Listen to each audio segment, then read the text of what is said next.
మీరే మాట్లాడుతున్నందుకు, సహాయం చేస్తున్నందుకు వందనాలు చెల్లిస్తున్నాము.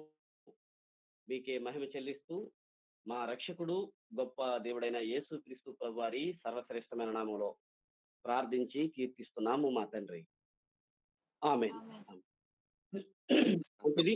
మరొక పర్యాయం మరి సోదరులు రాజేష్ బ్రదర్ గారికి, కుటుంబానికి, చేరి ఉన్న దైవిక కుటుంబంలోని ప్రతి ఒక్కరికి మన మంచి రక్షకుడు, గొప్ప దేవుడైన యేసుక్రీస్తు ప్రభువారి సర్వశ్రేష్టమైన నామంలో శుభాలు, వందనాలు తెలియజేస్తున్నాము.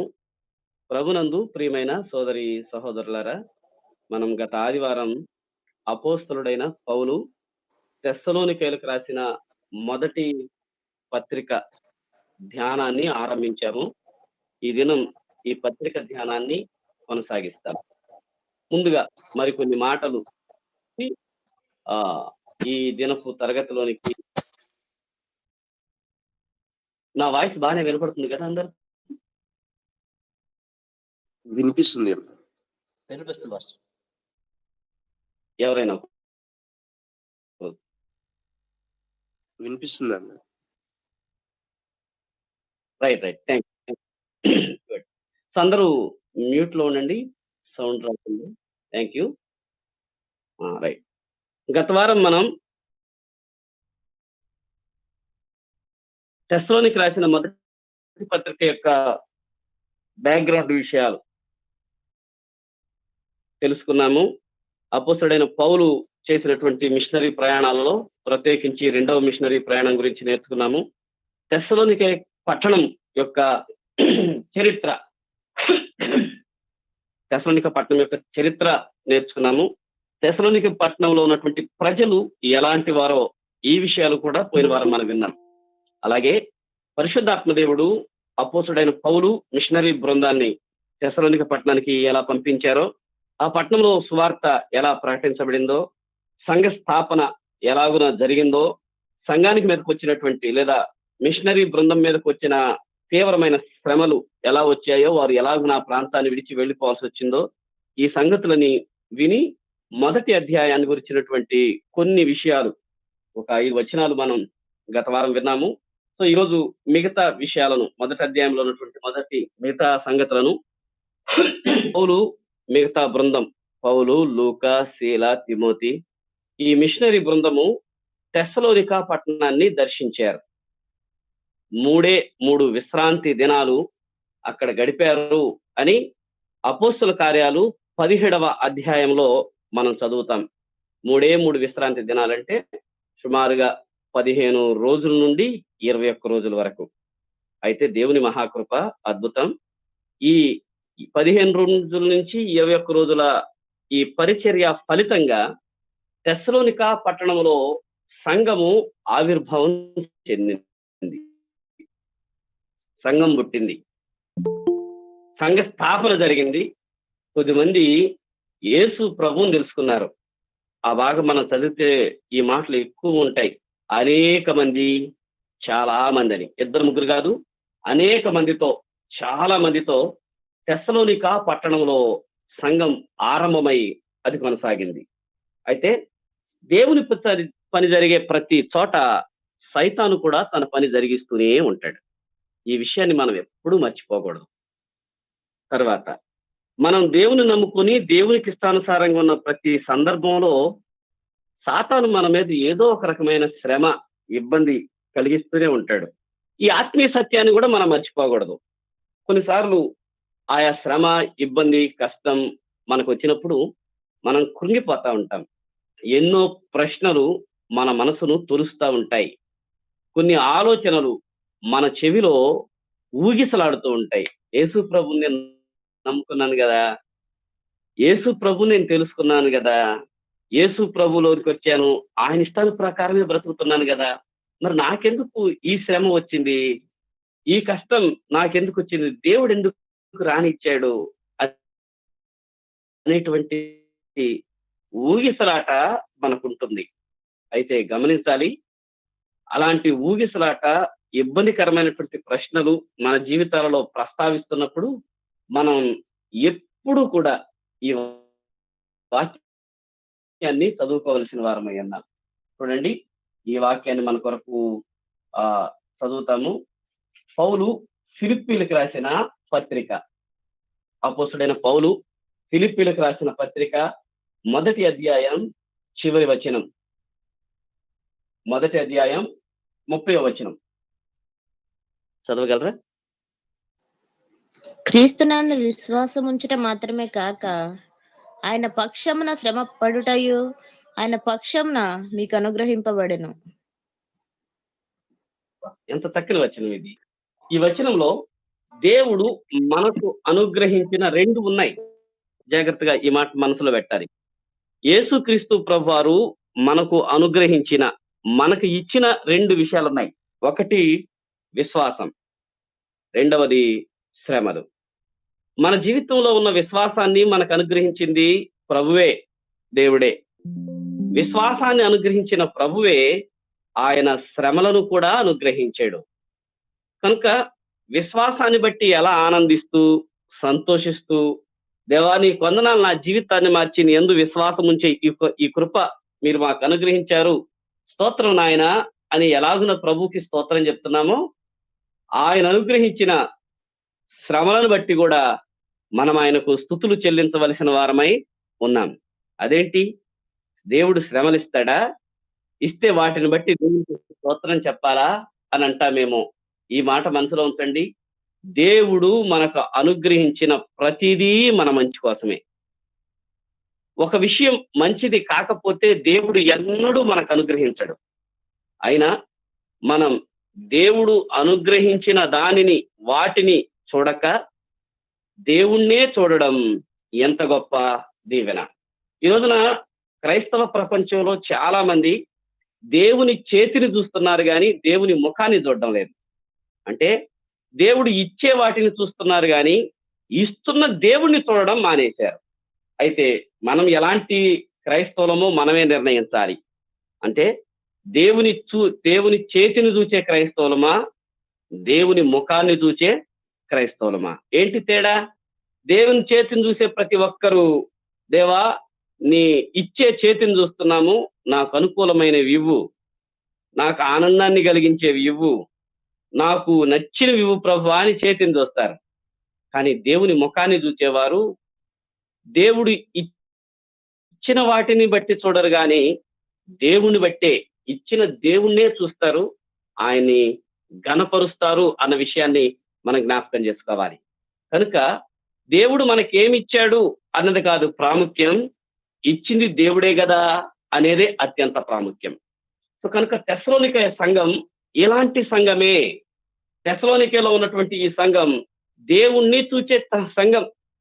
దేవా నువ్వు మాకు విశ్వాసం ఇచ్చావు, అలాగే విశ్వాసంతో పాటు ఈ శ్రమలను కూడా మీరు ఇచ్చావు.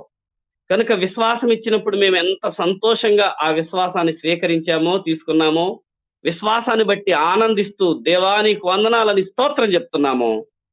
ఈ శ్రమలను బట్టి అలాగే స్పందిస్తున్నాం, ఏమాత్రం తేడా లేదు. ఈ శ్రమల్లో అలాగే ఆనందిస్తున్నాం, ఈ శ్రమలను బట్టి నిన్ను ఘనపరుస్తున్నాం ప్రభువా అని చెప్పే మంచి సంఘము తెస్సలోనికయ సంఘం. అందుకే ఈ మాట మనం చదువుతాం 6వ వచనంలో, గొప్ప ఉపద్రవమందు మీరు వాక్యమును అంగీకరించారు, పరిశుద్ధాత్మ వలన కలుగు ఆనందముతో ఈ గొప్ప ఉపద్రవంలో మీరు ఉన్నారు అని మొదటి పత్రిక 1వ అధ్యాయం 6వ వచనంలో దేవుని వాక్యం తెస్సలోనికయ సంఘాన్ని గురించి చెప్తా ఉంది. కనుక ప్రభునందు ప్రియులారా, మనము కూడా ఇలాంటి భక్తి జీవితాన్ని పుణికిపుచ్చుకోవలసిన వారమై ఉన్నాం. ఆ విశ్వాస జీవితాన్ని కొనసాగించవలసిన వారమై ఉన్నాం. అందుకే అపోస్తులుడైన పౌలు ఈ 1వ అధ్యాయంలో మాదిరి సంఘాన్ని గురించి మాట్లాడుతూ వచ్చారు.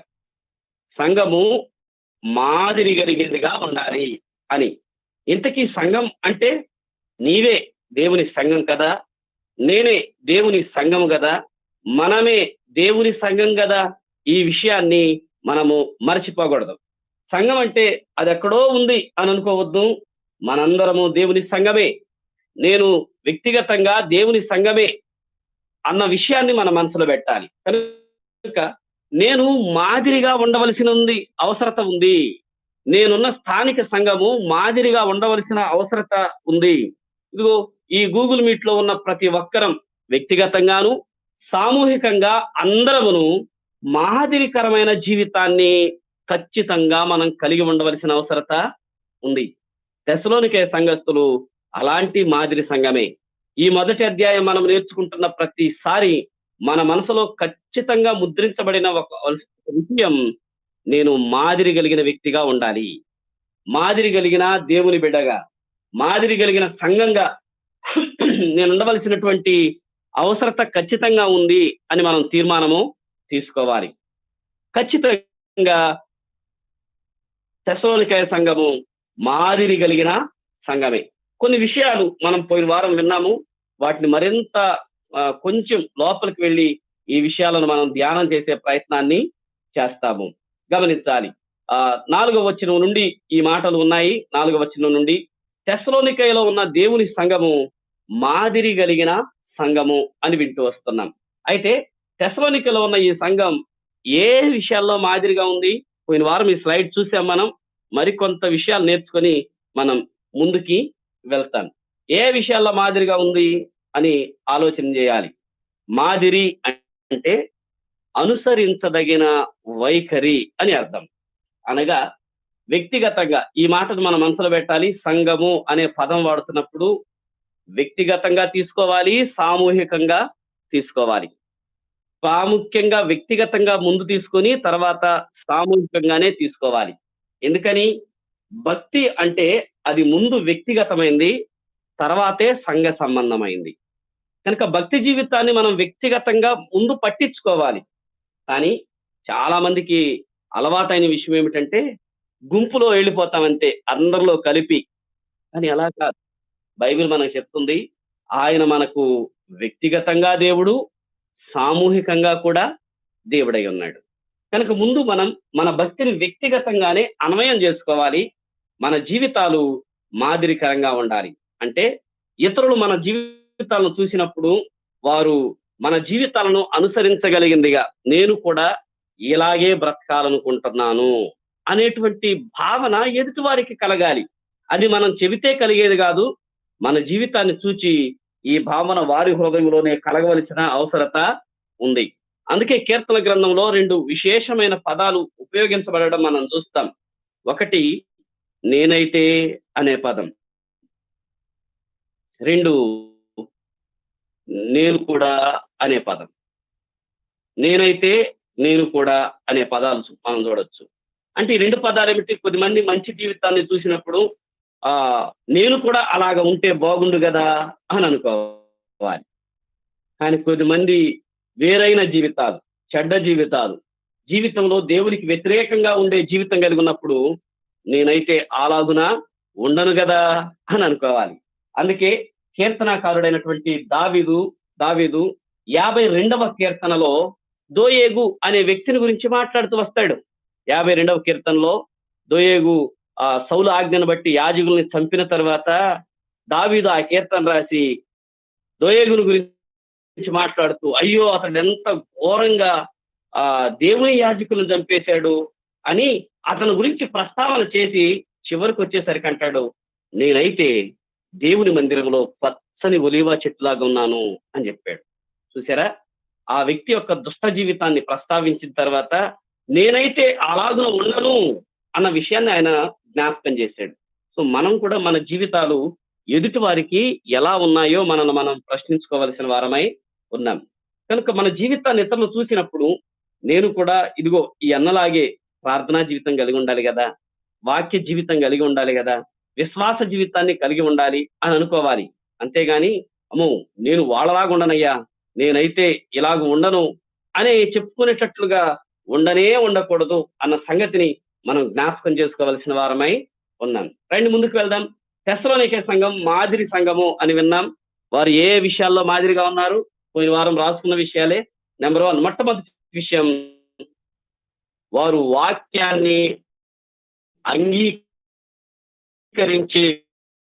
విషయంలో మాదిరిగా ఉన్నారు అన్న విషయాన్ని మనం జ్ఞాపకం చేసుకొనవచ్చు. అందుకే ఈ మాట మనం చూస్తాం. 6వ వచనం, మొదటి అధ్యాయం 6వ వచనం. పరిశుద్ధాత్మ వలన కలుగు చదువుతారా ఎవరైనా? ఆనందముతో పరిశుద్ధాత్మ వలన కలుగు ఆనందముతో గొప్ప ఉపద్రవమందు మీరు వాక్యమును అంగీకరించి మమ్మును ప్రభువును పోలి నడుచుకున్న వారైతిరి. చాలు చాలు, థ్యాంక్ యూ. మరొక వచనాన్ని కూడా చదువుతాను. 2వ అధ్యాయం 13వ వచనం.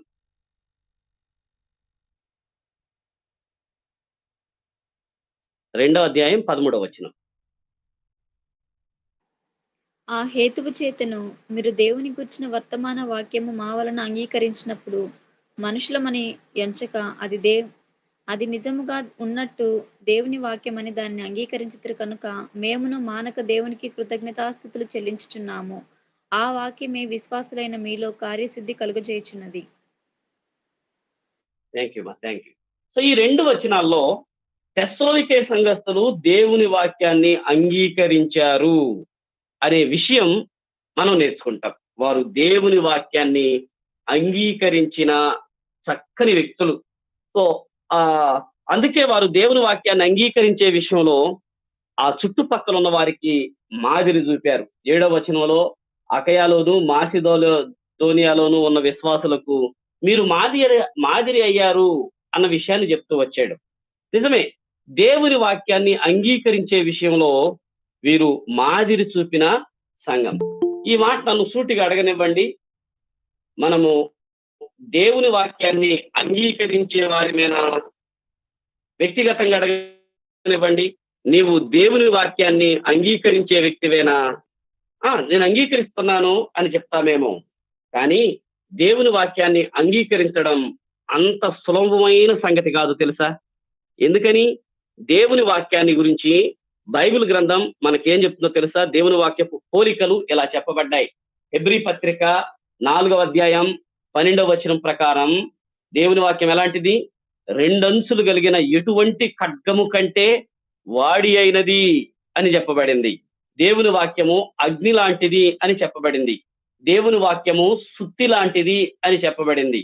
ఈ మాట చెప్పనియండి, అగ్ని, సుత్తి, తర్వాత పదునైన ఖడ్గం గాయాలు చేస్తాయా లేకపోతే గాయాలు మానుతాయా? అవును, ఖచ్చితంగా ఖడ్గము గాయమే చేస్తుంది కానీ గాయాన్ని మానపలేదు కదా. అందుకే దేవుని వాక్యంలో వాక్యాన్ని అంగీకరించినప్పుడు ఈ పదాలు వ్రాయబడ్డాయి. చూడండి, ఆ మాటలు మనం చూస్తాము. అపోస్తుల కార్యాలు 2వ అధ్యాయం. దేవుని వాక్యంలో అపోస్తుల కార్యాలు 2వ అధ్యాయం మనం చదివినప్పుడు ఈ మాటలు వ్రాయబడ్డాయి. 37వ వచనం. అపోస్తుల కార్యాలు 2వ అధ్యాయం 37వ వచనం. వారి ఈ మాటలు విని హృదయములను నొచ్చుకొని, సహోదరులారా, మేము ఏమి చేతుమని పేతురును కడన అపోస్తలులను అడగా, పేతురు, మీరు మారు మనసు పొంది పాపం. Thank you. అక్కడ ఒక మాట రాయబడి చూడండి, హృదయములో నొచ్చుకొని అన్న దగ్గర ఫుట్ నోట్ ఇచ్చాడు. 1 అని రాసి కింద ఆ 1 దగ్గర మూల భాషలో పొడవబడి అని ఉంటుంది. పొడవబడి అంటే వాక్యము 2 అంచులు కలిగిన పదునైన ఖడ్గం కంటే పదునైనది కాబట్టి వాక్యము వారి హృదయాలను పొడిచినప్పుడు నొప్పి ఉంటుందా, హ్యాపీగా ఉంటుందా? కత్తి చేత మనం పొడవబడ్డాం అనుకోండి, నొప్పితో విలవిల్లాడిపోతాం కానీ భలే హాయిగా ఉంది, సరదాగా ఉంది అని మనం ఎప్పుడు అనం కదా. నిజమే. సో దేవుని వాక్యము మనల్ని దర్శించినప్పుడు అది మనకు ఖచ్చితంగా వాక్యము పొడుస్తుంది మనల్ని. వాక్యము చేత పొడవబడతాం. అయితే అలా పొడవబడినప్పుడు వారు దాన్ని అంగీకరించారు. ఈ మాట మనసులో పెట్టండి. వాక్యము మనల్ని సందర్శించిన ప్రతిసారి మన జీవితాలలో దేవునికి వ్యతిరేకంగా ఉన్న ప్రతి దాన్ని కట్ చేస్తుంది, తీసివేస్తుంది. అందుకే ఇక్కడ హెబ్రీ గ్రంథకర్త 2 అంచులు కలిగిన పదునైన ఖడ్గము కంటే బలమైన ఖడ్గముగా దాన్ని పోల్చుతూ చెప్పాడు. అది కట్ చేసేది కేవలం మాంసాన్నే కాదు, ఎముకలను కూడా, ఎముకల్లో ఉన్న మూలుగను కూడా అది దర్శిస్తుంది అని ఆయన హెచ్చరించడం మనం చూస్తాము. కనుక దేవుని వాక్యాన్ని అంగీకరించే విషయంలో తెస్సలోనికైలు చాలా మాదిరిని చూపిస్తూ వచ్చారు. నిజమే గదు, వారు అంతకు ముందు కలిగి ఉన్న అలవాట్లు, ఆచార వ్యవహారాలు. గతంలో నేను మీకు తెస్సలోనికే పట్టణస్థులు ఎట్లాంటి వాళ్ళో చెప్పాను. వాళ్ళు అల్లరి చిల్లరగా తిరిగే వాళ్ళని, పని చెయ్యని వాళ్ళని, పనికి మాలినోళ్ళని, దుస్తులు అని, దేవునికి వ్యతిరేకంగా బ్రతికేవారు. మరి ఇవన్నీ విడిచిపెట్టాలంటే ఎంత ఇబ్బందిగా ఉంటుంది, ఎంత కష్టంగా ఉంటుంది, అదేమన్నా హ్యాపీ కలిగిస్తుందో, భలే ఇబ్బంది పడతాం. మన విశ్వాస జీవితంలో కూడా చాలా సార్లు వాక్యాన్ని అనుసరించి బ్రతికేటప్పుడు మనకి కొంత ఇబ్బందిగానే అనిపించుండొచ్చు. కొన్ని విడిచిపెట్టవలసి వచ్చినప్పుడు, ప్రియమైనవి, ఇష్టమైనవి, దేవునికి వ్యతిరేకంగా ఉన్న వాటిని విడిచిపెట్టవలసి వచ్చినప్పుడు, దేవునికి అనుకూలంగా బ్రతకవలసి వచ్చినప్పుడు మనకి కొంత నొప్పి కలుగుతుంది ఖచ్చితంగా. అయితే తెస్సలోనికే సంఘస్థులు అలా వాక్యాన్ని తీసుకునే విషయంలో వారు ఆనందముతో తీసుకున్నారట. ఎంత అద్భుతమైన మాట అది. 6వ వచనంలో పరిశుద్ధాత్మ వలన కలుగు ఆనందముతో గొప్ప ఉపద్రవమందు మీరు వాక్యాన్ని అంగీకరించారు అని చెప్తూ వచ్చారు.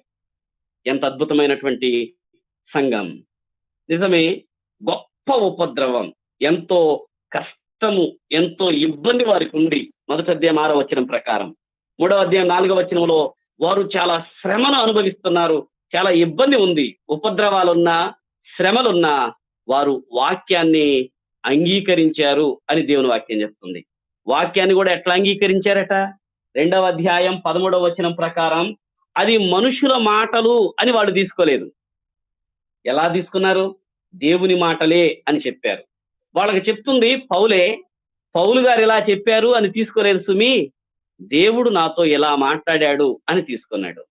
శీల ఇలా చెప్పారు అని తీసుకోలేదు, శీల బోధించిన మాటలు దేవుని వాక్యమే అని తీసుకున్నారు. ఈ రోజుల్లో మనం ఇలా చూస్తాం, దేవుని వాక్యాన్ని బోధించే వారిని చూసి ఫలాని అన్న భలే చక్కగా దేవుని మాటలు చెప్పాడండి, ఫలానన్న వాక్యం భలే చెప్పారు, ఫలానక్క వాక్యం భలే చెప్పిందని అంటాం. అయితే మనం వాక్యం చెప్పింది వారు అని ఎంచుతున్నామా? మన భావనలో వారి ద్వారా దేవుడు నాతో ఈ మాటలు మాట్లాడాడు అని చెప్తున్నామా?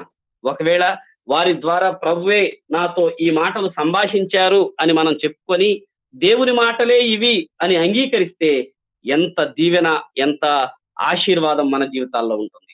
తెస్సలోనికే సంఘస్థులు వారు మనుషుల ద్వారా మాటలు విన్నప్పటికీ అవి దేవుని మాటలే, ఇవి దేవుడు నాతో మాట్లాడుతున్న మాటలే, నిజముగా దేవుని మాటలే అని వారు వాటిని అంగీకరించడం ఎంత అద్భుతమైన విషయం. సో అలాగిన వారు గొప్ప ఉపద్రవంలో, శ్రమల్లో దేవుని వాక్యంగానే తీసుకున్నారు, మనుషులు చెప్పినట్లు కాదు. అలా దేవుని వాక్యాన్ని వారు అంగీకరించారు గనకే వారు తమ విగ్రహాలను విడిచిపెట్టారు అని 10వ వచనంలో చూస్తాము. నిజమే, మనం దేవుని వాక్యాన్ని అంగీకరించే వారినా కాదా అనేది ఎఫెక్ట్ చూపిన మన జీవితాలను బట్టే చెప్పగలుగుతాం. 10వ వచనంలో మేము దేవుని వాక్యాన్ని అంగీకరించాము అనే దానికి నిదర్శనంగా వారు తమకున్న విగ్రహాలన్నిటినీ విడిచిపెట్టారు. ప్రియులారా, తమ విగ్రహాలను విడిచిపెట్టేశారు. ఎందుకు విడిచిపెట్టావు అంటే, నేను దేవుని వాక్యాన్ని అంగీకరించానండి అని చెప్తారు వారు. అంగీకరిస్తున్నాను గనక ఇదిగో నా జీవితంలో ఉన్న ఈ విగ్రహాలను దేవుని వాక్యము తీసివేయమని చెప్పింది, అందుకే నేను తీసివేస్తున్నాను. తమ విగ్రహాలను విడిచిపెట్టేశారు వారు. నిదర్శనం అదే. దేవుని వాక్యం మన జీవితాలలో పనిచేసింది అనడానికి ఖచ్చితంగా నిదర్శనాలు కనపడతాయి. ఆ నిదర్శనాల్లో మొట్టమొదటిది విడిచిపెట్టడమే. మనం ఏమి విడిచిపెట్టాలో వాటిని విడిచిపెట్టవలసిన వారమై ఉన్నాం. ఈ మాట నన్ను చెప్పనియండి, సంబంధాలను, మనుషులను దేవుని వాక్యము విడిచిపెట్టమని చెప్పదు. గాని మన జీవితాలలో దేవునికి వ్యతిరేకమైన మనస్సుని, దేవునికి వ్యతిరేకమైనటువంటి ప్రవర్తనను, దేవునికి వ్యతిరేకమైనటువంటి ఆచార వ్యవహారాలను విడిచిపెట్టమని దేవుని వాక్యం మనల్ని అడుగుతుంది. అలా విడిచిపెట్టకుండా నేను దేవుని వాక్యాన్ని అంగీకరించాను, నేను తీసుకున్నాను అంటే ఏదో లోపం ఉంది అని అర్థం. కనుక దేవుని వాక్యాన్ని అంగీకరించిన ప్రతి ఒక్కరూ వారు జీవితంలో విడిచిపెట్టవలసినవి ఖచ్చితంగా ఉంటాయి. రూతు దేవుని విశ్వసించింది, దేవుణ్ణి అంగీకరించింది. తత్ఫలితంగా ఆమె ఏం విడిచిపెట్టింది? ఋతు గ్రంథంలో ఆ మాట చూస్తాం. తన స్వదేశాన్ని విడిచిపెట్టింది అని, తన తల్లిదండ్రులను విడిచిపెట్టింది అని, తమ దేశంలో ఉన్నటువంటి విగ్రహాలను ఆమె విడిచిపెట్టింది అని ఋతు గ్రంథము 2వ అధ్యాయంలో ఆ మాటల్ని మనము చూడగలుగుతాం. చూడండి, ఋతు గ్రంథం 2వ అధ్యాయము 11వ వచనంలో ఆ మాటను చూడవచ్చు. 2వ అధ్యాయం 11వ వచనం ఋతు గ్రంథంలో, నీవు నీ తల్లిదండ్రులను, నీ దేశాన్ని విడిచిపెట్టావమ్మా అని బోయాజు మాట్లాడతాడు. కనుక చదవమ్మా, నీవు నీ తల్లిదండ్రులను, నీ జన్మభూమిని విడిచి ఇంతకు ముందు నీవు ఎరుగని జనమును ఎద్దకు వచ్చితివి. చాలమ్మా, థ్యాంక్ యూ. గమనించారా? ఋతు ఆమె దేవుని అంగీకరించినప్పుడు, దేవుని తెలుసుకున్నప్పుడు ఖచ్చితంగా ఆమె తన జన్మస్థలాన్ని, తల్లిదండ్రులను విడవలసి వచ్చింది. ప్రభునందు ప్రియులారా, ఈ మాటను మనం మనసులో పెడతాము. మనం దేవుని వాక్యాన్ని ఎప్పుడు అంగీకరిస్తామో ఖచ్చితంగా అక్కడ విడిచిపెట్టవలసినవి ఖచ్చితంగా ఉంటాయి. సో తెస్సలోనికేయులు కూడా వారి దగ్గర విడిచిపెట్టవలసిన విగ్రహాలు విడిచిపెట్టారు. అయితే ఇప్పుడు మన వరకు రండి. మనం విడిచిపెట్టాల్సిన విగ్రహాలు ఏమున్నాయి? నీవు విడిచిపెట్టవలసిన విగ్రహాలు ఏమున్నాయి? చూడండి, దేవుని వాక్యంలో ఎఫెసీ పత్రిక 5:5 చదువుదాం. ఎఫెసీలకు రాసిన పత్రిక 5వ అధ్యాయం 5వ వచనం.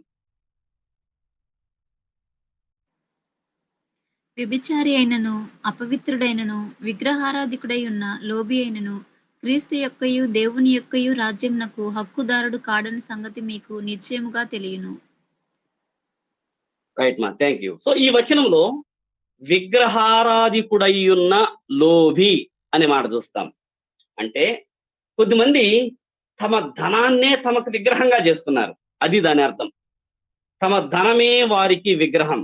నా డబ్బే నాకు దేవుడు అన్నారు. కంటే వారికి దేవుడెవరు? వారి డబ్బే. దేవుణ్ణి ప్రేమించిన దానికంటే ఎక్కువగా వారి ధనాన్ని, వస్తు వాహనాలను, ధన కనకాన్ని వారు ప్రేమించేవారు. అందుకే ఎఫెసీ పత్రికలో దేవుని వాక్యం చెప్తుంది, ఇదిగో మీరు ధనాన్ని విగ్రహంగా కలిగి ఉంటే మీరు దేవుని రాజ్యానికి హక్కుదారులు కాలేరు అని చెప్పాడు.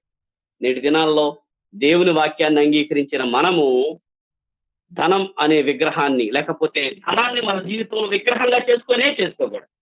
ఒకవేళ అలాంటి భావన తెలిసి గాని, తెలియక గాని, గుర్తించి గాని, గుర్తించకుండా గాని మన జీవితాలలో నిక్షిప్తమై ఉంటే దాన్ని విడిచిపెట్టవలసిన వారమై ఉన్నాము. ధనం అనే విగ్రహం. హోషేయ గ్రంథం 14:3లో మరొక మాట ఉంది చూడండి. హోషేయ గ్రంథము 14వ అధ్యాయం 3వ వచనం.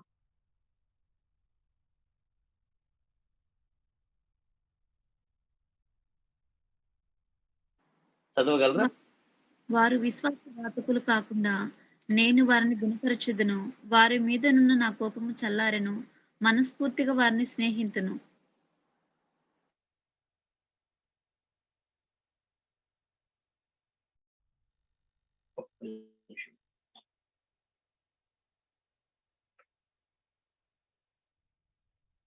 హోషేయ గ్రంథం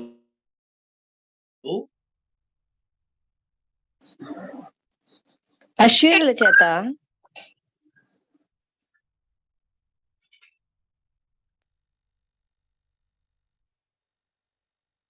రైట్ మా, చదువు. అశ్వరుల చేత రక్షణ నొందగోరము. మేమికను గుర్రములను ఎక్కము, మీరే మా దేవుడని మేమిక మీదట మా చేతి పనులతో చెప్పము. తని లేని వారి ఎడల వాత్సల్యము చూపు వాడము నీవే కదా. చాలు. సో హోషేయ గ్రంథంలో హోషేయ చెప్తాంటాడు, కొద్దిమంది ఏమనుకుంటున్నారట, వారి చేతి పనిని చూచి మా చేతి పనే మా దేవుడు అని అన్నారు. అంటే చాలా మందికి వారికి పనే ఉద్యోగం, వారి పనే వారికి దేవుడు, వారి ఉద్యోగమే వారికి దేవుడు. పనిని, తమ ఉద్యోగాన్ని, తమ చేతి వృత్తిని, తమ టాలెంట్ నే వారు దేవునిగా విగ్రహంగా పెట్టుకున్నారు. మన జీవితాలలో ధనం అనే విగ్రహాన్ని విడిచిపెట్టాలి. 2, మనకున్నటువంటి పని ఎప్పుడు విగ్రహం అవ్వకూడదు. మన ఉద్యోగం, మన కర్తవ్యం ఎప్పుడు మనకి విగ్రహంగా దేవునిగా ఉండకూడదు. హబక్కు గ్రంథం 1వ అధ్యాయం 11వ వచనంలో మరొక మాట కూడా ఉంది. ఆ మాటను కూడా చదువుదాం. హబక్కు గ్రంథం 1వ అధ్యాయం 11వ వచనం. తమ బలమునే తమకు దేవతగా భావింతురు. చాలు. సో ఇక్కడ తమ బలమే తమకు దేవత అని అన్నారు. సో కొద్దిమందికి వారి బలమే వారికి దేవునిగా విగ్రహంగా ఉండే ప్రమాదం ఉంది. సో మనం విడిచిపెట్టవలసినవి ఇవే. ధనము అనే విగ్రహము, తర్వాత పని, ఉద్యోగం అనే విగ్రహము, బలం అనే విగ్రహం. ఫిలిప్పి పత్రిక 3:19లో మరొక చిత్రమైన విషయం చెప్పాడు చూడండి. ఫిలిప్పి పత్రిక 3వ అధ్యాయం 19వ వచనం. నాశనమే వారి అంతము, వారి కడుపే వారి దేవుడు. చదవండి అమ్మా. నాశనమే వారి అంతము, వారి కడుపే వారి దేవుడు. గమనించారా? వారి దేవుడు ఎవరట? వారి కడుపే వారి దేవుడు. మొత్తం ఇక వారి దృష్టి అంతా కేవలం వారి పొట్ట మీదే. అంటే దాని అర్థం ఏమిటంటే భోజనమే వారి దేవుడు. ఏషియా విషయంలో జరిగింది అదే కదా. ఏషియా విషయంలో ఏం జరిగిందో హెబ్రీ గ్రంథకర్త చాలా చక్కగా చెప్తాడు. ఒక్క పూట కూటి కొరకు జ్యేష్ఠత్వాన్ని అమ్మి వేసుకున్నాడు అని. అంటే అతని దృష్టిలో ఒక్క పూట భోజనం, అది కూడా చిక్కుడుగాయల భోజనం, దేవుని ఆశీర్వాదం. పక్కనే ఉంటే ఏశావు ఏం కోరుకున్నాడు? ఏశావు ఏది శ్రేష్టంగా ఎంచాడు?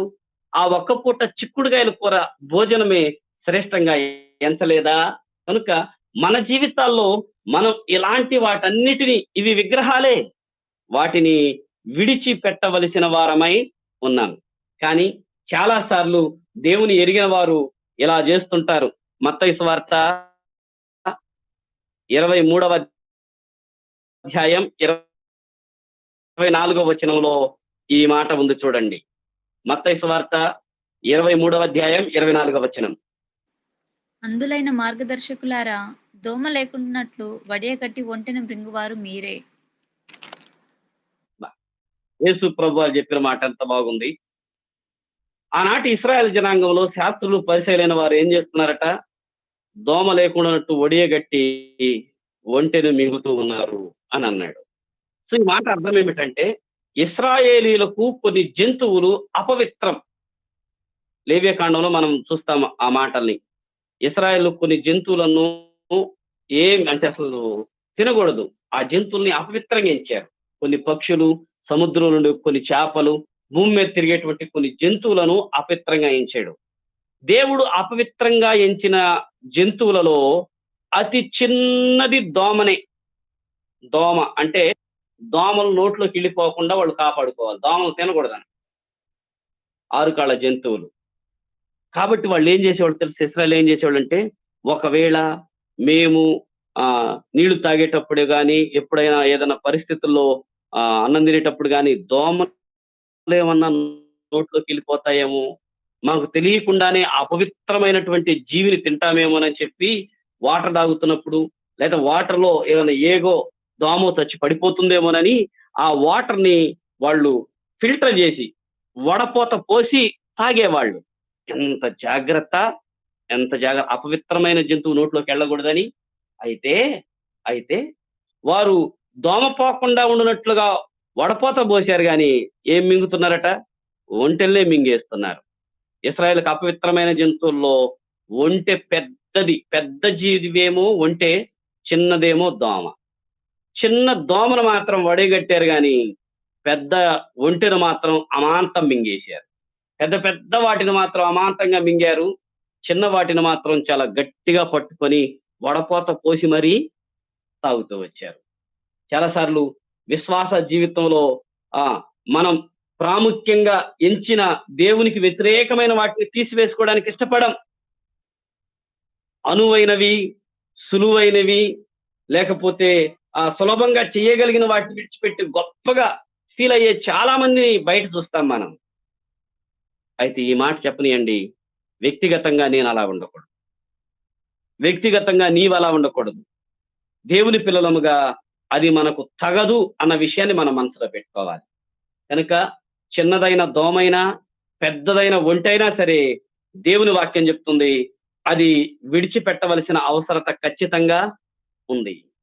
దాన్ని పక్కన పెట్టవలసిన అవసరత ఉంది. మన జీవితాలలో ఏది మనకు విగ్రహంగా కూర్చొని ఉందో, ఏది విగ్రహం అవుతుందో దాని విషయాల్లో జాగ్రత్త పడి ఆ విగ్రహాన్ని దేవునికి దూరంగా విడిచిపెట్టడం చాలా శ్రేష్టమైన సంగతి. తెస్సలోనికైలు అలాంటి సంఘస్థులే. దేవుని వాక్యాన్ని వారు అంగీకరించినప్పుడు తమ జీవితంలో ఏది విడిచిపెట్టాలో, దేవుణ్ణి నమ్మినప్పుడు దేవునికి వ్యతిరేకంగా ఉంది ఏది తీసివేయాలో అది వారే తీసివేశారు. చాలా నిబద్ధతగా ఈ మాట చెప్పాలి, ఒక్కసారిగా శాశ్వతంగా తీసి పక్కన పెట్టేశారు. ఇంకా ఇది మాకు వద్దు, దేవునికి ఇది వ్యతిరేకము, మేము దీన్ని విడిచిపెడుతున్నాం అని విడిచిపెట్టేశారు. ప్రియమైన సోదరి సహోదరులారా, మరి మన జీవితాలలో విడిచిపెట్టవలసిందేముందో మనకే తెలుసేమో. నా జీవితంలో నేనే విడిచిపెట్టాలో నాకు తెలిసినంతగా ఇంకెవరికి ఎక్కువ తెలుసు? నీ జీవితంలో ఏమి విడిచిపెట్టవలసిందో నీకు తెలిసినంతగా ఇంకెవరికి ఎక్కువ తెలుసు? ప్రభువుకి తెలుసు అనుకోండి, మనుషులకి ఇంకెవరికి తెలియదు కదూ. నీకే తెలుసది, నాకే తెలుసది. కనుక దానిని మనము ఎంత త్వరగా అయితే అంత త్వరగా విడిచిపెట్టడం చాలా క్షేమం.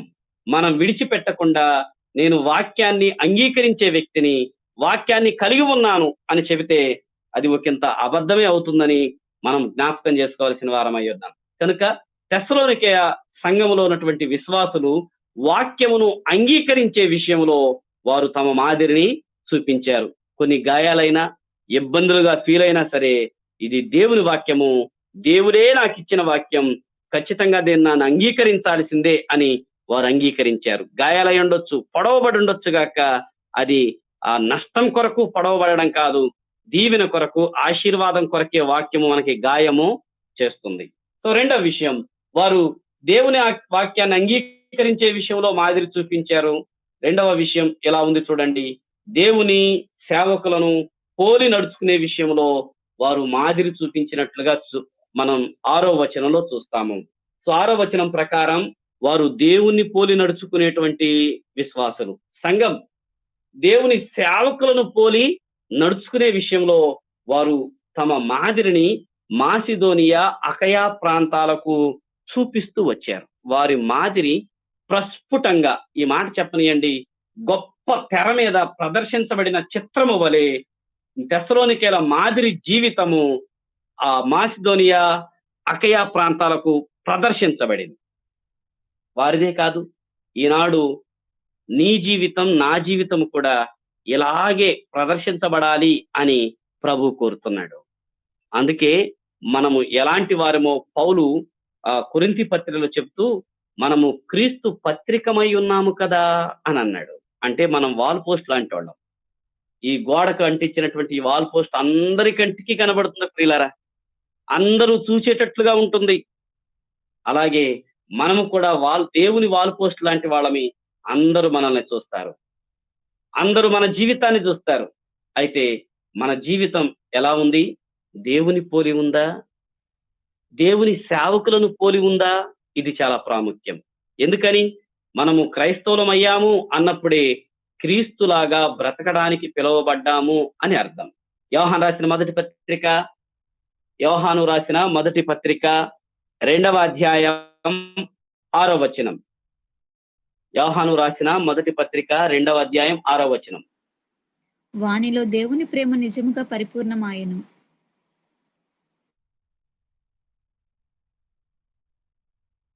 మొదటి పత్రికేనా? యోహాను రాసిన మొదటి పత్రిక 2వ అధ్యాయం 6వ వచనం. వానిలో దేవుని ప్రేమ నిజముగా పరిపూర్ణమాయెను. ఆయన యందు నిలిచియున్న వాడనని చెప్పుకొనువాడు ఆయన ఎలాగు నడుచుకొనెనో అలాగే తాను నడుచుకొని బద్ధుడై ఉన్నాడు. మనం ఆయన యందున్నామని తెలుసుకొనుచున్నాము. గమనించారు అక్కడ ఒక మాట, ఆయన యందు నిలిచి ఉన్న వాడనని చెప్పుకున్నవాడు ఆయన ఎలాగు నడుచుకొనెనో అలాగే నడుచుకున్న బద్ధుడై ఉన్నాడు. ఎలాగు నడుచుకొనెనో అలాగే, యాజ్ ఇట్ ఈజ్ అనే పదం. ఆయన ఎలా నడిచాడో మనము కూడా అలాగే నడవాలి. ఆయన ఎలా జీవించారో అలాగే మనము కూడా జీవించాలి. ఆయన ఎలా మాట్లాడారో మనము కూడా అలాగే. అంటే దాన్ని అనుకరించడం ఏదో మాటల విధానం కాదు, జీవిత విధానం. పేతురు పత్రికలు అదే చెప్పాడు, మనం ఆయన అడుగు జాడల యందు నడుచుకున్నట్లుగా ఆయన మనకు మాదిరి ఉంచిపోయాడు అని. కనుక ప్రభునందు ప్రియమైన సోదరి సహోదరులారా, ఈ మాటను మనం మనసులో పెడదాము. మనం ఆయనను పోలి నడుచుకోవలసిన వారమై ఉన్నాం. దేవుని సేవకులను, భారం కలిగిన దేవుని సేవకులను, బాధ్యత కలిగిన దేవుని సేవకులను, దేవుని పోలి నడుస్తున్న దేవుని సేవకులను పోలి మనం నడుచుకోవాలి. ఈ విషయంలో పౌలు చెప్పిన మాట చాలా గొప్పగా ఉంటుంది. నేను దేవుని పోలి నడుచుకుంటున్నట్లుగా మీరు నన్ను పోలి నడుచుకోనండి. కొరింథీయులకు రాసిన మొదటి పత్రిక 11వ అధ్యాయం 1వ వచనంలో పౌలు ఆ మాట సెలవిస్తూ వచ్చారు. కొరింథీయులకు రాసిన మొదటి పత్రిక 11వ అధ్యాయం 1వ వచనంలో పౌలు చెప్తున్న మాట చూడండి. నేను క్రీస్తును పోలి నడుచుకొనుచున్నాను, ప్రకారం మీరును మీరును నన్ను నన్ను పోలి నడుచుకున్నది. నన్ను డైరెక్ట్ గా ఈ మాట అడగనియండి, నీవు ఈ మాట చెప్పగలవా? నేను క్రీస్తును పోలి నడుచుకుంటున్నాను, మీరందరు నన్ను పోలి నడుచుకోండి అని నీవు చెప్పగలిగిన వ్యక్తివేనా? మనం చెప్పగలమా? పౌలు భక్తుడు తెస్సలోనికే సంఘానికి సంఘానికి కొరింథీ సంఘానికి మిగతా సంఘస్థులందరికీ ఆ మాట చెప్పాడు, నేను క్రీస్తును పోలి నడుచుకుంటున్నాను, మీరు నన్ను ధైర్యంగా నన్ను పోలి నడుచుకోవచ్చు. నేను ఎట్లాగున క్రీస్తును పోలి నడుచుకుంటున్నానో ఈ విషయాల్లో నన్ను మాదిరిగా మీరు తీసుకోండి అని చెప్పగలిగాడు ఆయన. ప్రియమైన సోదరి సహోదరులారా, మరి మనం క్రీస్తును పోలి నడుచుకుంటున్న వారిమేనా? క్రీస్తులాగా జీవించే వారిమేనా? ఇది మనం మన మనసులో పెట్టవలసినటువంటి విశేషమైన సంగతి. వారు దేవుని పోలి నడుచుకున్నవారు. ఎందుకని ఈ మాటలను చెప్పనియండి. మనం దేవుని నమ్మకమునకు దేవునికి వ్యతిరేకమైన వాటిని పూజిస్తున్నప్పుడు మనం వాటిలాగే బ్రతికాం. మరొక మాట, మనం ఎవరిని పూజిస్తామో మనం వారిలాగే ఉండేటువంటి అవకాశం ఉంది. మనం ఎవరిని పూజిస్తామో ఈ మాట మనసులో పండివ్వండి. మన దైవం ఎవరో మనం వారిలాగే ఉంటాం. 115వ కీర్తన చూడండి, అక్కడ ఒక మాట ఉంది. ఆ మాట నేను మీ కొరకు జ్ఞాపకం చేయగోరుతున్నాను. 115వ కీర్తన తీస్తున్నారు కదా, అందరూ బైబిల్ తీస్తున్నారని, వచనాలు చూస్తున్నారని, చక్కగా రాసుకుంటున్నారని ఆశిస్తున్నాం. 115వ కీర్తన 4వ వచనము 8వ వచనం కలిపి చదువుదాం. 115వ కీర్తన 4వ రైట్ మా చదవండి. వారి విగ్రహములు వెండి బంగారువి, అవి మనుషుల చేతి పనులు. వాటిని 8వ వచనం కూడా, వాటి యందు నమ్మిక ఉంచు వారందరూ వాటి వంటి వారై ఉన్నారు. ఆ మాట చూసారా? వాటిని చేయువారు, వేటిని? విగ్రహాలను చేయువారు, విగ్రహములను నమ్మిక ఉంచువారు వాటి వంటి వారై ఉందురు. వాటి వంటి వారై ఉందురు. దేవుని వాక్యం ఏం చెప్తుందో చూడండి. అంటే నువ్వు ఎవరిని పూజిస్తున్నావో నీవు కూడా వారిలాగే ఉంటావు. విగ్రహాలను పూజించేవారు విగ్రహాలలాగే ఉంటారు. అంటే ఏ విషయంలో? విగ్రహం కదలదు. విగ్రహాన్ని పూజించేవారు చాలా విషయాల్లో, ఆత్మ సంబంధం విషయాల్లో కదలరు. ఇక విగ్రహం గట్టిగా ఉన్నట్లుగా వారి హృదయం కూడా గట్టిగా ఉంటదంతే. కదలనట్లుగా వాళ్ళు కదలరు, గట్టిగా ఉన్నట్లుగా గట్టిగా ఉంటారు. ఇక చాలా విషయాల్లో వారు వేరుగా ఉంటారు, బాధ్యతలు నిర్వర్తించరు. విగ్రహాలకున్న గుణం అది. వాటిని ఆరాధించే వారందరూ వాటిలాగే మారిపోతారు. మరి జీవం గల దేవుణ్ణి పూజించే వారివి కదా, బాధ్యతలు నిర్వర్తించే దేవుణ్ణి పూజించే వారివి కదా, మెత్తనైన హృదయం, ప్రేమ కలిగిన హృదయం కలిగిన దేవుణ్ణి పూజించే వారివి కదా. మరి మనం ఆయనలాగా మారిపోవద్దా? ఆయనలాగా ఉండొద్దా? ఆయనలాగా జీవించొద్దా? జ్ఞాపకం చేసుకోవాలి. మనం ఆయనను పూజిస్తున్నప్పుడు ఆయనలాగే జీవించవలసి ఉంది, ఆయనలాగే బ్రతకవలసి ఉంది. అంతియోకియ ప్రాంతంలో శిష్యులు మొదట క్రైస్తవులు అనబడిరి అని అపోస్తుల కార్యముల గ్రంథంలో ఉంది. చూడండి, ఆ వచనాన్ని మీ కొరకు పరిచయం చేయగోరుతున్నాను. అపోస్తుల కార్యముల గ్రంథం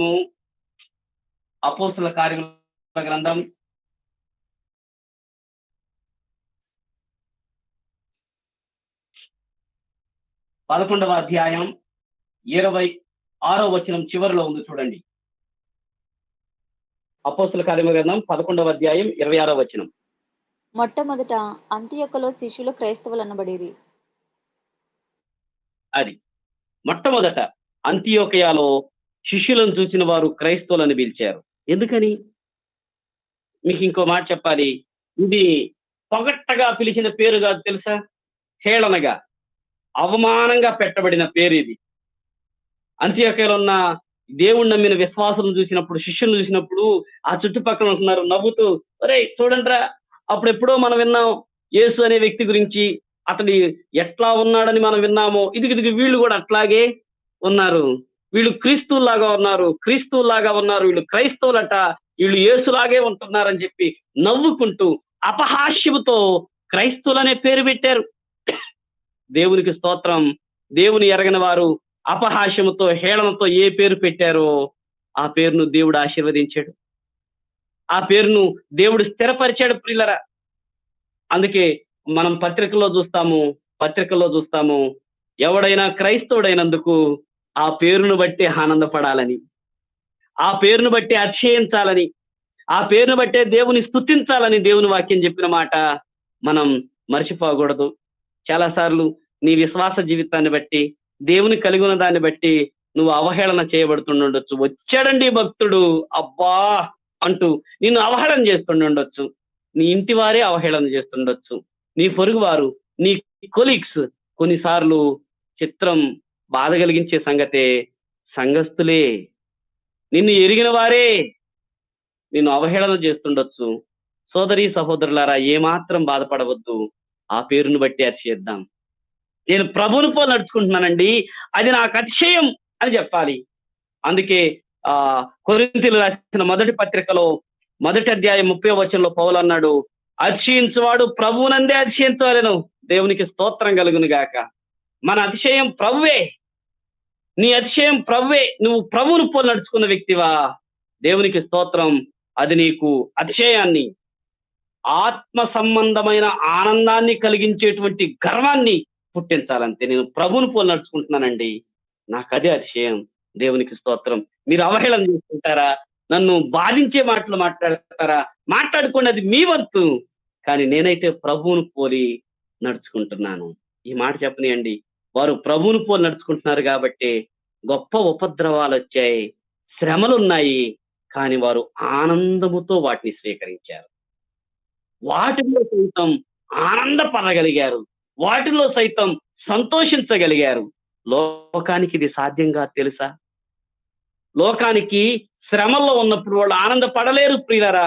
అందుకే నేను ఎప్పుడు ఈ మాట చెప్తాను, ఎవరైనా మనల్ని ఏమండి బాగున్నారా అని అంటే ఏమంటాం? చాలా సార్లు చాలా మంది ఈ మాట చెప్తారు, బాగున్నామండి, బాధలే తప్పులేదండి అని చెప్తారు. బాగున్నారంటే బాగున్నామంటారు, కానీ బాధలు తప్పలేదంటారు. కానీ నేను ఇలా చెప్తాను, ఎవరైనా నన్ను బాగున్నారా అండి అనంటే నేను ఇట్లా చెప్తాను, బాధలు చాలా ఉన్నాయండి, కానీ దేవుని మహాకృప భలే బాగున్నామండి అని చెప్తాను. బాధలు చాలా ఉన్నాయి, ఇబ్బందులు చాలా ఉన్నాయి, కానీ దేవుని మహావాత్సల్యం, నేను ప్రభునందు బాగానే ఉన్నాను, ఆనందంగానే ఉన్నాను. చూసారా, మాటలు ఒకటే, బాగున్నాను, బాధలు తప్పలేదు. బాధలు చాలా ఉన్నాయి, అయినా దేవుని కృప బాగానే ఉన్నాను. రెండిట్లో మాటలు ఒక్కటే, కానీ భావం ఎంత తేడా, అర్థం ఎంత తేడా. ఇంకా ప్రభునందు సోదరి సోదరులారా, ఈ మాట మనం మనసులో పెడదాం. ప్రభువును పోలి నడుచుకునే విషయంలో తెస్సలోనికే సంఘస్థులు తమ మాదిరిని చూపించారు. మరి నీ మాదిరి చూపిస్తున్నావా? నువ్వు ప్రభువును పోలి నడుచుకునే వ్యక్తివేనా? జ్ఞాపకం చేద్దాం. 3వ మాట, వారు విశ్వాసులకు మాదిరి చూపించే విషయంలో మాదిరి చూపించారు. మాదిరికే మాదిరి చూపించారు ప్రియులరా. తెస్సలోనికే సంఘస్థులు 7వ వచనంలో మాసిదోనియాలోను అకయాలోను ఈ 2 ప్రాంతాలలో ఉంటున్న క్రైస్తవ సంఘాలందరికీ మాదిరి ఎవరో తెలుసా? తెస్సలోనికే సంఘస్థులే. విశ్వాసులకే మాదిరి చూపించారు వారు. చూడండి, కొరింథీయులకు రాసిన 2వ పత్రిక 8వ అధ్యాయం. కొరింథీయులకు రాసిన 2వ పత్రిక 8వ అధ్యాయంలో మనం ఈ మాటను చూస్తాము. చదువుదాం. మొదటి 4 వచనాలు చదివితే చాలు. సహోదరులారా, మాసిదోనియ సంఘములకు అనుగ్రహింపబడి ఉన్న దేవుని కృపను గురించి మీకు తెలియజేయుచున్నాను. ఏలాగనగా వారు బహుశ్రమ వలన పరీక్షింపబడగా అత్యధికముగా సంతోషించిరి, మరియు వారు నిరుపేదలైనను వారి దాతృత్వము బహుగా విస్తరించెను. ఈ కృప విషయంలోను పరిశుద్ధుల కొరకైన పరిచర్యలో పాలు పొందు విషయములోను మనఃపూర్వకముగా మమ్మను వేడుకొనుచు వారు తమ సామర్థ్యము కొలదియే గాక సామర్థ్యము కంటే ఎక్కువగా తమంతట తామే ఇచ్చిరని మీకు సాక్ష్యం ఇచ్చుచున్నాను. Salma, thank you. ఈ 4 వచనాలు చదువుతున్నప్పుడు ఎంత వినసొంపుగా ఉన్నాయి. మాసిదోనియా సంఘములకు అనుగ్రహింపబడిన దేవుని కృప అని అన్నాడు. ప్రభునందు ప్రియులరా, తెస్సలోనికే పట్టణము మాసిదోనియా ప్రాంతంలోనే ఉంది అని ఇంట్రడక్షన్ క్లాస్ లో మనం విన్నాం. మాసిదోనియా ప్రాంతాన్ని 4 పరిగణాలుగా విభజన చేశారని, వాటిల్లో ఒక భాగానికి మాసిదోనియా ఆ ప్రాంతంలో ఉన్న ఒక భాగానికి తెస్సలోనికే పట్టణాన్ని క్యాపిటల్ సిటీగా ఉంచారని ఇంట్రడక్షన్ క్లాస్ లో విన్నాం. ఎంతమందికి జ్ఞాపకం ఉందో. అయితే ఇక్కడ కొరింథీ సంఘానికి పౌలు చెప్తూ మాసిదోనియా సంఘాలను గురించి మాట్లాడాడు. ఇండైరెక్ట్ గా తెస్సలోనికే సంఘం కూడా మాసిదోనియా సంఘాల్లో ఒకటి. ఓ కొరింథీ సంఘస్థులారా, మాసిదోనియా సంఘాలను చూడండి, తెస్సలోనికే సంఘాన్ని చూడండి అని పౌలు కొరింథీ పట్టణానికి మాసిదోనియాలో ఉన్న తెస్సలోనికే సంఘాన్ని చూపించి బుద్ధి చెప్తున్నాడు. మరొక మాట చెప్పాలంటే మాసిదోనియా సంఘము ముందు పుట్టింది, దాని తర్వాత కొరింథీలు సంఘం పుట్టింది. ఫస్ట్ మా తెస్సలోనికే సంఘం పుట్టింది, తర్వాత కొరింథీ సంఘం పుట్టింది. ఈ మాట చెప్పనియండి. వయసులోనే కాదు ప్రియులారా, దేవుని అనుసరించే విషయంలో, మాదిరి చూపించే విషయంలో కూడా తెస్సలోనికే సంఘం ముందే ఉంది. కొద్దిమంది విశ్వాసులు మేము రక్షించబడి 10 సంవత్సరాలు అయిందండి, 7 సంవత్సరాలు అయింది, 8 సంవత్సరాలు అంటారు, కానీ మాదిరే ఉండదు సుమి. నీ భక్తి వయసు సంవత్సరాలను బట్టి కాదు, మాదిరిని బట్టే పరిగణించాలి. భక్తి వయస్సు చాలా సార్లు నేను ఇన్ని సంవత్సరాల విశ్వాసినండి అని మన సీనియారిటీని సంవత్సరాల రూపంలో కాదు చెప్పాల్సింది, మాదిరి చూపించే విషయంలో సీనియారిటీ చెప్పాలి. ఒకవేళ నువ్వు మాదిరి చూపించలేకపోతే నువ్వు ఎన్ని సంవత్సరాల విశ్వాస జీవితం, దేవుని నమ్మిన జీవితం కలిగి ఉన్న ఉపయోగం ఏమీ లేదు. తెస్సలోనికే సంఘస్థులు అయితే అలా కాదు, వారు విశ్వాసులకే మాదిరి చూపించారు. తెస్సలోనికే సంఘస్థులు ఎట్లాంటి సంఘస్థులో కొరింథీ పత్రిక 2వ పత్రిక 8వ అధ్యాయానికి చెప్పబడిన విషయాలు చూడండి. వారు బహుపేదలు అని రాయబడింది. 2వ వచనంలో వారు నిరుపేదలట. నిరుపేదలు మాసిదోనియా సంఘస్థులు, డైరెక్ట్ గా తెస్సలోనికే సంఘస్థులు నిరుపేదలు, పేదలు కూడా కాదు, నిరుపేదలు అని పదం రాయబడింది.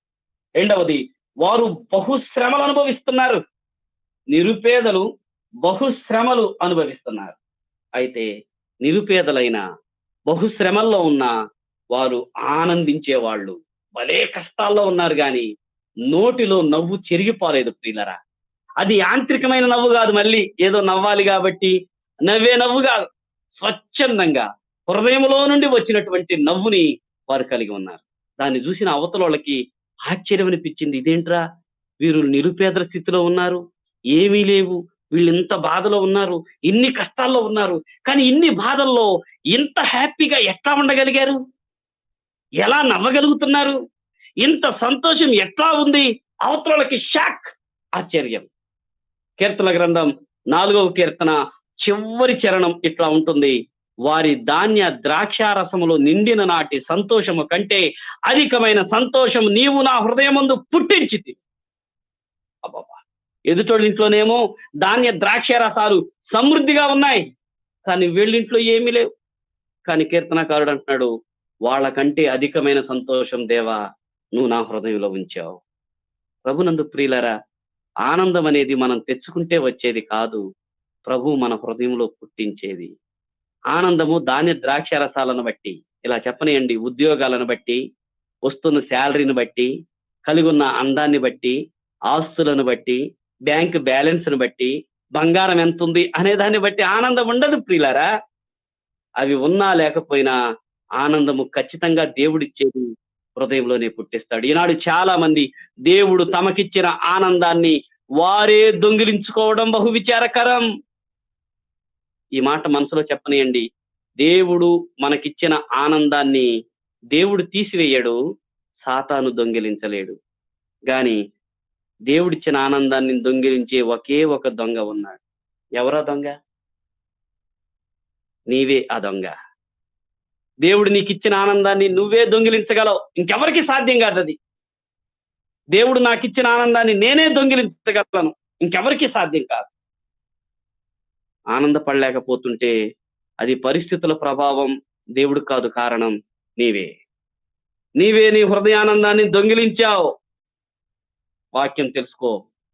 ప్రభు ఇచ్చిన సంతోషం నా హృదయంలో ఉంది కనుక వస్తు వాహనాల బట్టి, కంటి కనబడే వాటిని బట్టి ఆధారం చేసుకొని ఆనందపడను. ప్రభు ఇచ్చిన ఆనందాన్ని ఆస్వాదిస్తాను, ప్రభువును బట్టి ఆనందిస్తానని చెప్పగలవా? తెస్సలోనిక సంఘస్థులు అట్లాంటి వాళ్ళే. నిరుపేదలుగా ఉన్నారు, శ్రమల్లో ఉన్నారు, కష్టంలో ఉన్నారు, కానీ వారు సంతోషిస్తున్నారు, వాళ్ళు ఆనందపడుతున్నారు. ఓసారి పౌలు భక్తుడు చెప్తూ, యెరూషలేము సంఘ పరిస్థితులు చాలా ఇబ్బందిగా ఉన్నాయి, వాళ్ళు తీవ్రమైన కరువులో ఉన్నారు, వారి కొరకు మనం కొంత ఔదార్యాన్ని చూపిద్దాము, దేవుడు మనకిచ్చిన వాటిని వారికి పంపిద్దాం, మన సహోదరులకు పంపిద్దామంటే చాలా మంది ఉన్నవాళ్ళు సైలెంట్ గా కూర్చున్నారు. కొరింథీ సంఘం లాంటి సమృద్ధి కలిగిన వారు సైలెంట్ గా ఉన్నారు. గాని మాసిదోనియా సంఘాలు, తెస్సలోనికయ సంఘం ఏం చేసిందో తెలుసా? వాళ్ళు ఏం చేశారో తెలుసా? వాళ్ళు కూడా కొంత డబ్బు తీసుకుని వచ్చారు. ఎక్కడదండి వాళ్ళకి డబ్బు? వాళ్ళు నిరుపేదలు కదా, శ్రమల్లో ఉన్నోళ్ళు కదా, అయినా వారు తీసుకొచ్చారు ప్రియులారా. నిరుపేదలే. యెరూషలేము ప్రాంతంలో ఉన్న సంఘాలు ఇబ్బంది పడుతున్నాయని, భోజనం లేక బాధపడుతున్నారని తెలుసుకొని తమ ఔదార్యాన్ని చూపించడానికి దేవుడు వారికి ఇచ్చిన సంపాదనలోనే కొంత తీసుకుని వస్తే పౌలు భక్తుడు అన్నాడు, వాళ్ళ దగ్గర తీసుకోవడానికి ఆయన ఇష్టపడలేదు. ఎందుకని? వాళ్ళకున్న ఆర్థిక పరిస్థితులు అట్లాంటివి, వారికున్న పేదత్వం అట్లాంటిది. ఆయన వద్దంటే వాళ్ళు ఏం చేశారట? వాళ్ళు ఏం చేశారో చూడండి, 4వ వచనంలో ఉంది, మనఃపూర్వకంగా మమ్మను వేడుకొనుచు అని అన్నాడు. అంటే పౌలు గారు, మీరు ఆ మాట అనొద్దండి, మేము ఇయ్యాల్సిందే. మా సహోదరులు బాధపడుతుంటే, మా సహోదరులు తిండికి లేక ఇబ్బంది పడుతుంటే మేమెట్లాగున తృప్తిగా తినగలమండి, మేమెట్లాగున 4 మెతులు తినగలుగుతాం, మీరు అసలు ఆ మాట అనొద్దు, మేము ఇష్టపూర్వకంగా ఇస్తున్నాము, దయచేసి తీసుకోండి అని వాళ్ళు బ్రతిమలాడారు. ఈ మాట నన్ను అడగనివ్వండి ప్రియులారా, ఈ రోజుల్లో ఇలాంటి మాదిరి చూపించే విశ్వాస బృందం ఎక్కడ ఉంది? ఎక్కడ ఉంది? వాళ్ళు నిరుపేదలే గాని బ్రతిమలాడారట, వేడుకొన్నారు, మీరు తీసుకోవాల్సిందే, దేవుని ప్రేమను మేము చూపించాల్సిందే, మా హృదయంలో దేవుడట్టి భారం ఇచ్చాడండి పౌలు గారు, తీసుకోండి అని మనఃపూర్వకంగా వారే వేడుకున్నారు. ఇంతకి వాళ్ళు తీసుకొచ్చి ఇచ్చింది ఎంతుందట? తమ సామర్థ్యము కంటే ఎక్కువగా ఉందట. పౌలు ఆశ్చర్యపోయాడు, అరే వీళ్ళు ఇంత చేస్తారని నేను అనుకోలేదే అని. తమ సామర్థ్యము కంటే ఎక్కువగానే ఎలా ఇచ్చారట? ఇష్టంగా, మనఃపూర్వకంగా, సంతోషంగా. వాళ్లే కష్టాల్లో ఉంటే, వాళ్లే నిరుపేదత్వంలో ఉంటే వారు చేసిన ఈ పని పౌలు హృదయాన్ని ఎంతగానో కలిచివేసింది. కానీ ఆయన ప్రభు కృపను బట్టి సంతోషించాడు. అందుకే ఆయన అన్నాడు, ఈ మనసు దేవుని కృపయే, దేవుని కృప లేకపోతే ఇలాగ ఎవరు బ్రతకడం కష్టం. వారికి ఎంత దేవుని కృప ఇవ్వబడిందో. అయితే ఇలాంటి దేవుని కృప మనకి ఇవ్వబడలేదంటారా? మనకి ఇవ్వబడింది ప్రియులారా. ఈ కృప మనందరికి అందుబాటులోనే ఉంది. అయితే మనం దాన్ని అందిపుచ్చుకోవటంలోనే ప్రాబ్లం ఉంది. ఈ కృప, ఔదార్యమని ఈ కృప అందరికీ అందుబాటులోనే ఉంది. అందిపుచ్చుకునే వారందరూ దీవెనవంతులు, ఆశీర్వదించబడిన వారు. తెస్సలోనికయ సంఘస్థులు దాన్ని అందుకున్నారు సామర్థ్యము కంటే ఎక్కువగా. అక్కడ ఇంకో మాట రాయబడింది, తమ్మును తామే ఇచ్చిరి. వారు డబ్బునే కాదండి ఇచ్చింది, ధాన్యమే కాదండి ఇచ్చింది, తమ్మును తామే తమ తోటి వారి కొరకు ఇచ్చి వేసుకోగలిగారు. ఎంత మాదిరి, ఎంత మాదిరి. ఇవి చదువుతున్నప్పుడు ప్రియులారా, ఎంత హృదయము ద్రవించిపోతుందో. దేవుని వాక్యము నా ఎదుట నిలబడి, నీ ఎదుట నిలబడి, ఇదిగో ఎనోషు, తెస్సలోనిక సంఘస్థులు ఇలా ఉంటే మరి నువ్వెలా ఉన్నావు అని ప్రశ్నిస్తున్నట్లుగా ఆ పదం మన చెవుల్లో మారుమ్రోగుతున్నట్లుగా ఉండాలి. వారు విశ్వాసులకు ఔదార్యం చూపించే విషయంలో మాదిరి కలిగిన వారు. నేను ఈ మాట రాస్తున్నాను ప్రియులారా, నా నోట్స్ లో చాలా సార్లు కొద్దిమంది ఇలా అంటాం, మా దగ్గర ఏముందండి, మా దగ్గర ఏముంది. పేదరికం అంటే లేనితనం కాదు, ఇవ్వలేనితనమే పేదరికం. అంతే. పేదరికం అంటే లేనితనం కాదు, ఇవ్వలేనితనమే పేదరికం. జ్ఞాపకం చేసుకుందాం. అయితే తెస్సలోనిక సంఘస్థులు అలాంటి వారు కాదు. వారికి ఆర్థిక లేనితనం ఉందేమో కానీ ఇవ్వలేనితనం అయితే లేదు ప్రియులరా. ఇచ్చే విషయంలో వారు ఎంత ముందున్నారో, ఎంత ఇష్టంగా ఉన్నారో, ఎంత శ్రేష్టమైన వారో జ్ఞాపకం చేసుకుందాం. ముందుకెళ్ళిపోదాం. నాలుగవది తెస్సలోనిక సంఘము విశ్వాసులు మాదిరి కలిగిన వారు, మాదిరి చూపించారు. నాలుగవదిగా విశ్వాసాన్ని ప్రకటించే విషయంలో వారు మాదిరి చూపించారు. సువార్తను ప్రకటించే విషయంలో వారు మాదిరి చూపించారు. ఈ మాట చెప్పనియండి. 3 వారాలే మిషనరీ బృందం వచ్చి సేవ చేసింది, సువార్తను ప్రకటించారు, వారు రక్షించబడ్డారు. 3 వారాల తర్వాత వారు వెళ్ళిపోయారు. సేవకులు వెళ్ళిపోయారు కానీ సేవ వెళ్ళిపోలేదు ప్రియులరా. సేవకులు వెళ్ళిపోయారు కానీ సేవ వెళ్ళిపోలేదు. ఈ 3 వారాల పరిచర్యకి వారు స్పందించబడ్డారు. వీళ్ళు వెళ్ళిపోయారు, ఇక ప్రకటించే వారు ఎవరు లేరులే, నేను నమ్ముకున్నాను చాలని కూర్చోలేదు. వారు ప్రకటించడం ప్రారంభించారు. 3 వారాల పరిచర్యకే, 3 ఆదివారాల పరిచర్యకే, 3 విశ్రాంతి దినాల పరిచర్యకే వారు సువార్తను ప్రకటించే విషయంలో ఇంత మాదిరి చూపితే, అక్కడ ఒక మాట రాయబడింది ప్రియులరా తెస్సలోనిక పత్రికలో, మాసిదోనియా అకయ ప్రాంతములలో మ్రోగెను అనే మాట చూస్తాము. ఎందుకనగా మీ యొద్ద నుండి ప్రభు వాక్యము మాసిదోనియాలోను అకయాలోను, ఆ మాట నేను నా బైబిల్ అండర్లైన్ చేసుకున్నాను, మ్రోగెను మోగించారు స్వార్థ గంట. తమ విశ్వాసాన్ని అనేకులకు వినబడేటట్లుగా మ్రోగించారు. 3 వారాల వాక్య పరిచర్య. మరి మన జీవితంలో వారాలు కాదు, నెలలు కాదు, సంవత్సరాల తరబడి దేవుని వాక్యం వింటున్నాం కాదు, సంవత్సరాల తరబడి. కొన్నిసార్లు ఈ అక్క బాగా చెప్పింది, ఈ అన్న బాగా చెప్పాడు, ఈ వాక్యం భలే ఉంది, ఆహా ఓహో బాగానే ఉంది. సరే, మన జీవితాలలో అది ప్రాక్టికల్ అయిందా? నేను ఈ మాట చెప్తాను పిల్లరా, సహజంగా మనం కొన్ని వాక్యాలు విన్నప్పుడు భలే చెప్పారన్నా అని అంటారు. అక్క భలే మంచి వాక్యం చెప్పారక్క, హృదయాన్ని నత్తుకుందక్క అని చెప్తారు. ఈ మాట నన్ను అన్నివ్వండి, మీరేమనుకోకపోతే, ఎదుటి వ్యక్తి బాగా చెప్పాడా లేదన్నది మనం బాగుపడిన దాని మీదే ఆధారపడి ఉంటుంది. కొద్దిమంది నన్ను ఇట్లా అడుగుతారు, చెప్తారు, అన్న భలే చెప్పారన్నా. నేను వెంటనే అంటాను, బాగా చెప్పాం కదా, బాగుపడ్డావా? విన్న మనం బాగుపడకపోతే అవతరులు బాగా చెప్పినట్టు కాదు. విన్న మనం బాగుపడకపోతే ఎవరు చెప్పినా, ఎంత బాగా చెప్పినా వాళ్ళు బాగా చెప్పలే. బాగా చెప్పావని అనుకుంటున్నావు, బాగుపడ్డావా? నువ్వు బాగుపడకపోతే ఇంకేం బాగా చెప్పినట్టు చెప్పండి.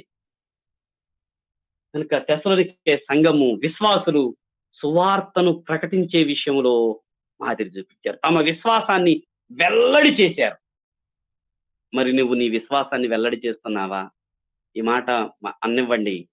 విశ్వాసము ఎప్పుడు ఊరికి కూర్చోదుకుని, విశ్వాసము చేతులు ముడుచుకొని ఇంట్లో కూర్చొని అలా ఉండదు. విశ్వాసము తన పని చేస్తుంది. క్రియలు లేని విశ్వాసం మృతం. విశ్వాసము క్రియ చేయకుండా ఊరికే కూర్చోదు, ఒక చోట అట్లాగే ఉండిపోదు. స్థితిలో కూర్చొని హ్యాపీగా చల్లదనంలో హాయిగా ఉంది అన్నట్టు కూర్చోదు విశ్వాసం. విశ్వాసం బయటికి వెళ్ళి పరిగెత్తుతుంది. మీకు గుర్తుందా? సమరయ స్త్రీ గుర్తుందా? బావి దగ్గర సమరయ స్త్రీ, ఆమె ఊర్లోనికి నడుచుకుంటా పోయిందా? నడుచుకుంటా పోలే, కుండ విడిచిపెట్టి పరిగెత్తుకుంటూ వెళ్ళింది. వీళ్ళు ఆమె చెప్పిన మాట చూసారా? నేను చేసినవన్నీ నాతో చెప్పిన ఈయనను చూడుడి, ఈయన క్రీస్తు కాడా? ఎవరండి? నేను చేసిన పనులన్నీ నాతో చెప్పాడని ఎవరు చెప్తారు? ఆమె చేసిన పనులు ఏమన్నా ఘనకార్యాలా? అన్ని ఘోరాలే కాదు, జీవితాలు తీసేయడమే కాదు. కానీ ఆమె చెప్పింది నేను చేసినవన్నీ నాతో చెప్పాడండి. విశ్వాసము ప్రకటిస్తుంది. ఆమె నమ్మికను బహిర్గతం చేస్తుంది. దండోరా వేసినట్లుగా డప్పు కొట్టి మరి. మరి నీ విశ్వాసాన్ని నువ్వు డప్పు కొట్టి మరి, అంటే డప్పు కొట్టి అంటే తీసుకొని వీధిలోకి వెళ్ళమని కాదు సుమి. నువ్వెక్కడ ఉంటున్నావో అక్కడ నీ విశ్వాసాన్ని నువ్వు ప్రకటించాలి. నా విశ్వాసాన్ని నేను ప్రకటించాలి. నోటితో ప్రకటించొచ్చు, జీవితంతో కూడా ప్రకటించొచ్చు. ఈనాడు చాలా సార్లు సువార్త నోటితో ప్రకటించబడుతుంది, కానీ జీవితంతో ప్రకటించబడితే ఎంత బాగుంటుంది. అవును, మాట్లాడకుండా కూడా సువార్త ప్రకటించవచ్చండి. మాదిరి ద్వారా సువార్త ప్రకటించవచ్చు, ప్రవర్తన ద్వారా సువార్త ప్రకటించవచ్చు. అవును, వాక్యముతోనే కాదు ఒక వ్యక్తి రక్షించబడేది, ప్రవర్తనతో కూడా రక్షించబడతాడని పేతురు రాసిన మొదటి పత్రిక 3వ అధ్యాయంలో చెప్పబడింది తెలుసా? భార్యలు చెప్తూ, భార్యలారా పవిత్రమైన మీ ప్రవర్తనను చూచి వాక్యము లేకుండానే మీ భర్తను రాబట్టవచ్చును అని అన్నాడు. అంటే అక్కడ భర్త రక్షించబడడానికి ఏం ఉపయోగించబడింది? వాక్యం కాదు సుమి, రక్షించబడిన వ్యక్తి యొక్క ప్రవర్తనే. అంటే ప్రవర్తన ద్వారా కూడా కొద్దిమంది ప్రభు దగ్గరకు వస్తారు, రక్షించబడతారు. సువార్తను ప్రకటించే విషయంలో వారి మాదిరి చూపించారు. 5వది, యేసు కొరకు ఎదురు చూచే విషయంలో వారి మాదిరి కలిగిన వారు. 10వ వచనంలో ఆ మాట ఉంది. ఒకసారి 9, 10 వచనాలు చదువుతాం.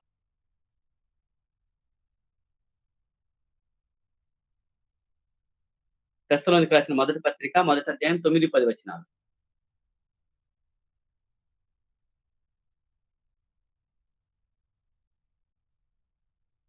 నేను చదువుతాను. మీ యొద్ద మాకెట్టి ప్రవేశము కలిగెను. అక్కడి జనులు మమ్మను గూర్చి తెలియజెప్పుతున్నారు. మరియు మీరు విగ్రహములను విడిచిపెట్టి జీవము గలవాడును సత్యవంతుడగు దేవునికి దాసులగుటకు దేవుడు మృతుల్లో నుండి లేపిన యేసు, అనగా రాబో ఉగ్రత నుండి మనల్ని తప్పించుతున్న ఆయన కుమారుడైన యేసు పరలోకము నుండి వచ్చునని ఎదురు చూచుటకును మీరేలాగు దేవుని వైపు తిరిగితిరో ఆ సంగతి వారే తెలియజేయుచున్నారు అని అన్నాడు. సో వారు యేసు కొరకు ఎదురు చూచే వారు. యేసు ప్రభు వారి రాకడ కొరకు ఎదురు చూస్తా ఉన్నారు. యేసు ప్రభు వస్తాడు, నన్ను తీసుకొని వెళ్తాడు. యేసు ప్రభు నన్ను తీసుకొని వెళ్ళడానికి రాబోతున్నాడు అని యేసు ప్రభు వారి రాకడ కొరకు వారు ఎదురు చూస్తూ ఉన్నారు. ఈ మాట నన్ను అడగనియండి. వారి జీవితాలలో యేసు ప్రభు వారి రాకడ ప్రస్ఫుటంగా కనపడింది. ఆయన రాకడ కొరకు వారు సిద్ధపడటం ప్రస్ఫుటంగా కనపడింది. మరి నీవు యేసు ప్రభు వారి రాకడ కొరకు ఎదురు చూస్తున్న వ్యక్తివేనా? ఓ భక్తుడు ఇట్లా అన్నాడు, క్రైస్తవుల మాటలు ఆయన వస్తాడన్నట్లుగా ఉన్నాయి, వారి జీవితం ఆయన ఇప్పుడే రాళ్లే అన్నట్టుగా ఉంది అని చెప్తూ వచ్చాడు. యేసు ప్రభు వారు రాకడం గురించిన ఆలోచనలే చాలా మందికి ఉండవు. తెస్సలోనికే సంఘస్థులైతే వారు ఏ పని చేస్తున్నా యేసు ప్రభు వస్తున్నాడు, యేసు ప్రభు వస్తున్నాడు అన్నట్లుగానే వారు ఆయన కొరకు ఎదురు చూస్తూ బ్రతికారు. మరి నీవు ఆయన కొరకు ఎదురు చూస్తున్నావా? ఆయన కొరకు ఎదురు చూస్తూ నువ్వు బ్రతుకుతున్నావా అని తెస్సలోనికే సంఘము నీ ఎదుట నిలబడి నిన్ను ప్రశ్నిస్తుంది.